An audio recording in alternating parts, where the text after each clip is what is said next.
Hi.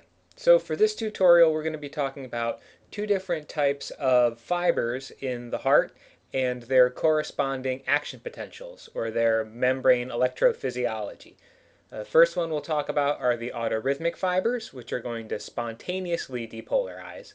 And then you have contractile fibers that are coupled to either autorhythmic fibers or other contractile fibers, so they depolarize when cells next to them depolarize. The first kind is the autorhythmic cells. In the autorhythmic cells, there are going to be three channels that produce the action potential, and they are listed in the order in which they open. So the first one that is going to be open is the sodium leak channel. They are open all the time, which is why they are called leak channels.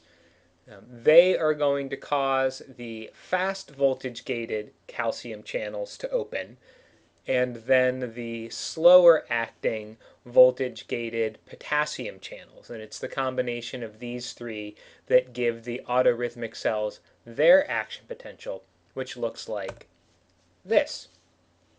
So starting at number one, this is when the sodium leak channels are open.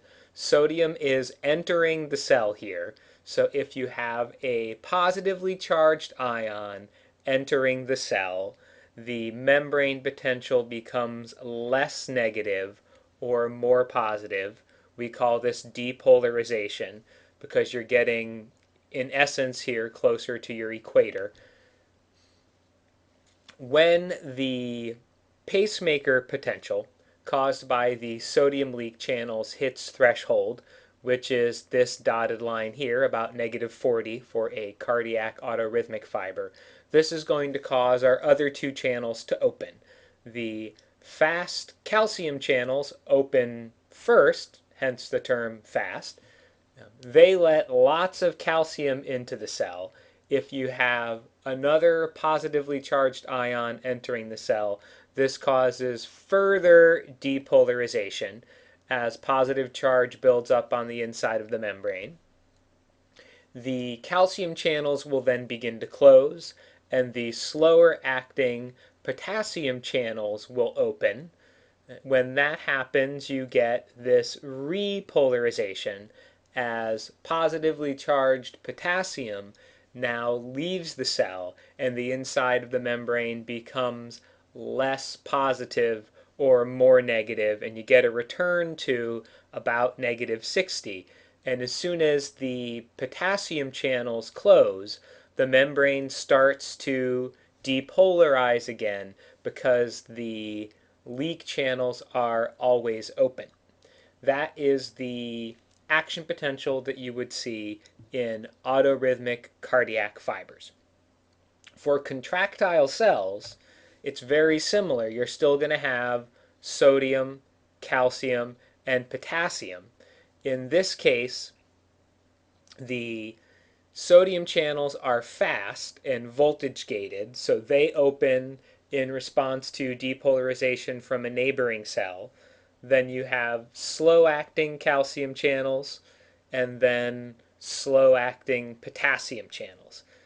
But it's still the same three ions acting in the same order: sodium, calcium, then potassium.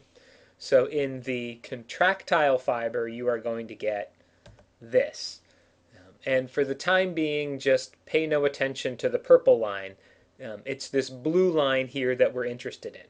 So in number one, you have the action of the fast-acting voltage-gated sodium channels.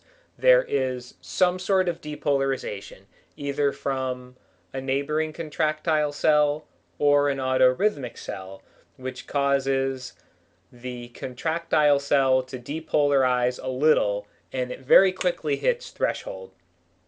And you have the fast acting sodium channels opening. So again, it's sodium entering the cell, which causes depolarization as positive charge rushes in. The fast sodium channels will then close, and you get part two here, which is the action of the slower acting calcium channels. This lets calcium in for an extended period of time and holds the membrane depolarized for this brief plateau. Then the calcium channels are going to close and the potassium channels will open.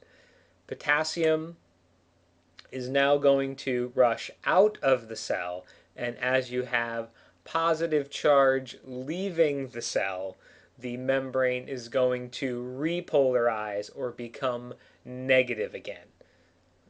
So fast-acting sodium channels cause this rapid depolarization, followed by slower opening and slower closing calcium channels that hold the membrane depolarized for a brief period of time, and then the slow-acting potassium channels open, potassium exits the cell, and you get a return to the resting membrane potential for this cardiac contractile fiber. And those are your two action potentials for cardiac tissue.